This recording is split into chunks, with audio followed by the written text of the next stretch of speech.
ভোটবঙ্গে কোচবিহারে মোদি ভোট ঘোষণার পর বাংলায় প্রথম জনসভা নরেন্দ্র মোদীর। কোচবিহারে ভোট প্রচারে মোদীর জনসভা। ভোটের বাংলায় ফের নরেন্দ্র মোদী। ভোট ঘোষণার পর প্রথমবার প্রধানমন্ত্রীর এই সফর।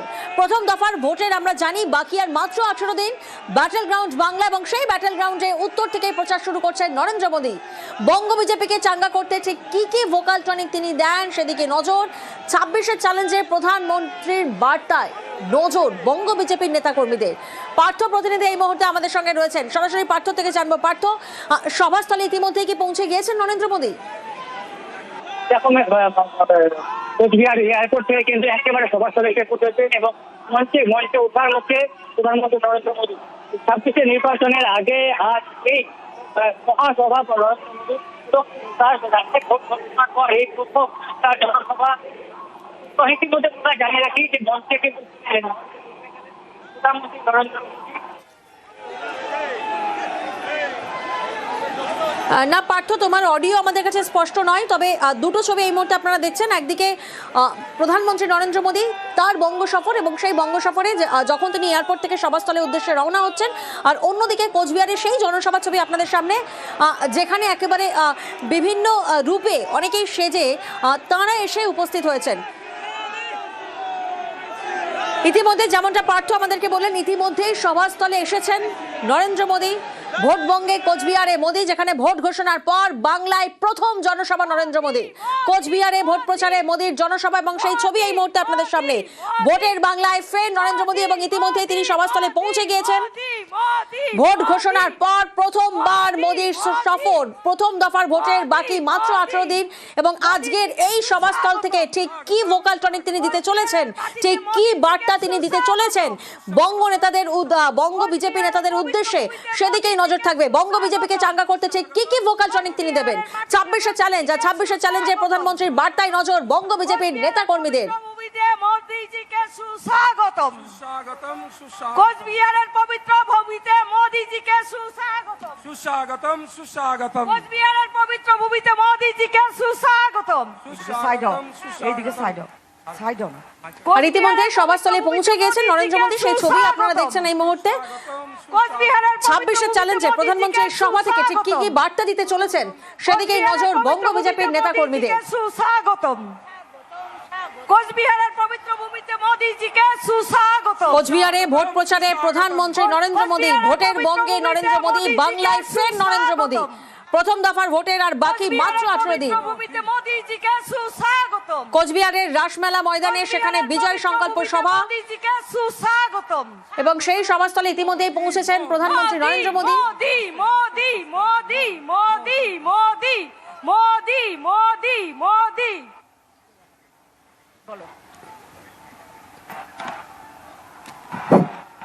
বন্দে মাতরম। আমরা এতক্ষণ ভোটবঙ্গে ফের নরেন্দ্র মোদী, যিনি ইতিমধ্যেই পৌঁছে গিয়েছেন সেই সভাস্থলে। যে ছবি আপনারা দেখছেন, উত্তরবঙ্গ থেকে প্রচার শুরু করতে চলেছেন নরেন্দ্র মোদী। ভোট ঘোষণার পর কোচবিহারে প্রথম জনসভা আর প্রথম দফায় বাকি মাত্র 18 দিন। সেক্ষেত্রে বঙ্গ বিজেপিকে ঠিক কি ভোকাল টনিক তিনি দিতে চলেছেন প্রধানমন্ত্রী নরেন্দ্র মোদীর সেই বার্তার দিকেই নজর বঙ্গ বিজেপির নেতা কর্মীদের। উত্তরীয় দিয়ে বরণ করে নেবেন পশ্চিম বাংলার সম্মানীয় রাজ্য সভাপতি শ্রী শ্রমিক ভট্টাচার্য মহাশয়।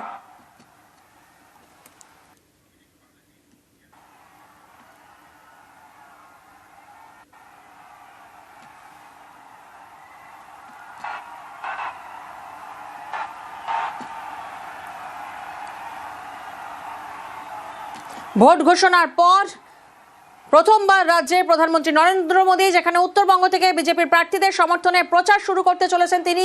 কোচবিহার রাসমেলা ময়দানে সেখানে বিজয় সংকল্প সভা এবং সেই সভা দিয়েই শুরু হতে চলেছে মোদীর সফর। নির্বাচনী নির্ঘণ্ট ঘোষণার পর প্রথম প্রচারে কোচবিহারে নরেন্দ্র মোদী এবং এখানে রাসমেলা ময়দানের প্রচার শুরু করতে চলেছেন প্রধানমন্ত্রী এবং এই সভা থেকে ঠিক কি বার্তা দিতে চলেছেন বঙ্গ বিজেপি নেতা কর্মীদের উদ্দেশ্যে সেদিকেই নজর রয়েছে বঙ্গ রাজনীতি। বাদ্যযন্ত্র সারিন্দা তুলে দিচ্ছেন সম্মানীয় কেন্দ্রমন্ত্রী সুকান্ত মজুমদার। রাসমেলা ময়দান, এখান থেকেই প্রচার সভা শুরু করতে চলেছেন প্রধানমন্ত্রী এবং সেই সভার নাম দেওয়া হয়েছে বিজয় সংকল্প সভা। এবারে যশস্বী প্রধানমন্ত্রী মাননীয় এবং সভাস্থলের এই মঞ্চেই রয়েছেন অনন্ত মহারাজ, যে ছবি এই মুহূর্তে আপনারা দেখছেন।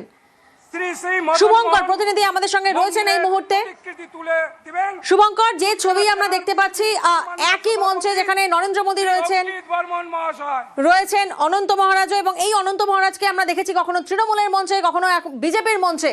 ঠিক রাজনৈতিক বার্তা কি হতে চলেছে?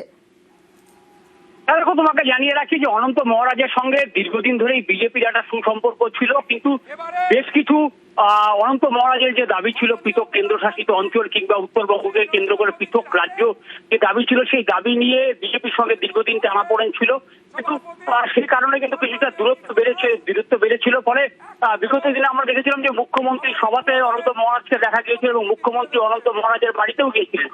কিন্তু যেহেতু সামনে বিধানসভা নির্বাচন রয়েছে এবং এই ক্ষেত্রে অনন্ত মহারাজের একটা বড় ভোট ব্যাংক রয়েছে, সেটাকে মাথায় রেখেই কিন্তু বিজেপির দুই কেন্দ্রীয় মন্ত্রী দিন দুয়েক আগে এই নরেন্দ্র মোদীর সভায় যাতে উপস্থিত থাকেন সেজন্য আমন্ত্রণ জানিয়েছিলেন, এবং সেই আমন্ত্রণ মেনেই তিনি আজ প্রধানমন্ত্রী নরেন্দ্র মোদীর সভাতে হাজির হয়েছেন। এবং এই যে সামনে যে বিধানসভা নির্বাচন, সেই বিধানসভা নির্বাচনের কথা মাথায় রেখেই কিন্তু বিজেপির নেতৃত্ব অনন্ত মহারাজকে বিজেপির দিকে টানতে চাইছেন, এবং সেই ডাকে সাড়া দিয়ে অনন্ত মহারাজ হাজির হয়েছেন। কিন্তু সেই এই যে সম্পর্ক, সেই সম্পর্ক এখন কতটা ভোট বাক্সে পড়ে তা কিন্তু সেদিকেই নজর থাকবে একেবারেই। শুভঙ্কর, এই যে সভাস্থল আপনারা দেখছেন, যে সবার নাম দেওয়া হয়েছে বিজয় সংকল্প সভা, এবং এই সভা থেকে ঠিক কি বার্তা দিতে চলেছেন বঙ্গ বিজেপি নেতাকর্মীদের উদ্দেশ্যে, সেদিকে নজর রয়েছে। সুস্মিতা, আমাদের আরেক প্রতিনিধি আমাদের সঙ্গে রয়েছেন। যিনি স্বপ্ন দেখাতে পারেন এবং স্বপ্নকে বাস্তবায়িত করতে পারেন। কচ্ছ থেকে কন্যাকুমারী, সোমনাথ থেকে গৌহাটি, মানুষ যাকে বিশ্বাস করেন, মানুষ মনে করেন যে নরেন্দ্র মোদীর গ্যারান্টি মানে গ্যারান্টি পুরো করার গ্যারান্টি। এই অভূতপূর্ব পশ্চিমবঙ্গের যুগ সন্ধিক্ষণে তিনি এই কুচবিহারের মাটিতে আমাদের মধ্যে উপস্থিত হয়েছেন। আর আজ 5ই এপ্রিল একটি ঐতিহাসিক দিন। 1947 সালের 5ই এপ্রিল হুগলি জেলার তারকেশ্বরে এই পশ্চিমবঙ্গের জন্য রেজলিউশন পাস করেছিলেন ডক্টর শ্যামা প্রসাদ মুখার্জি, এনসি চ্যাটার্জি, যে একটি সেপারেট হিন্দু হোমল্যান্ড চাই। পাকিস্তান ও no Pakistan, Bengal should be divided. Bengali হিন্দুর জন্য একটা জমি রাখবার আমাদের প্রয়োজন আছে। সেদিনের সেই শ্যামাপ্রসাদ মুখার্জির স্বপ্ন বাস্তবায়িত হয়েছিল 1947 সালের 30 জুন প্রাদেশিক আইনসভায়। আজকে সেই ঐতিহাসিক দিনে যখন পশ্চিমবঙ্গের প্রত্যেকটি যুবক বলছে ভাতা নয় ভাত চাই, যখন মহিলারা বলছেন 1,500 টাকার লক্ষ্মীর ভান্ডার নয় 3,000-এর অন্নপূর্ণা ভান্ডার চাই, আমার ছেলের মেধার সুরক্ষা চাই, আমার কর্মসংস্থানের সুযোগ চাই, পশ্চিমবঙ্গের শিল্পায়ন চাই, ভারী শিল্প চাই, ডুয়ার্সের জঙ্গলকে সুরক্ষিত রাখতে চাই, ডুয়ার্সের কাঠ বাঁচাতে চাই, জঙ্গলের ক্যাকটাস বাঁচাতে চাই, অর্কিড বাঁচাতে চাই, উত্তরবঙ্গের নদী বাঁচাতে চাই, ইললিগাল স্যান্ড মাইনিং বন্ধ করতে চাই, বোল্ডার লিফটিং বন্ধ করতে চাই, পশ্চিমবঙ্গের নিবেশ চাই, অ্যাগ্রোবেজ ইন্ডাস্ট্রি চাই, উত্তরবঙ্গের আর্থ সামাজিক উত্তরণ চাই। ঠিক তখন আমাদের মধ্যে এসেছেন আমাদের প্রধানমন্ত্রী, আমাদের ভারতের প্রধানমন্ত্রী।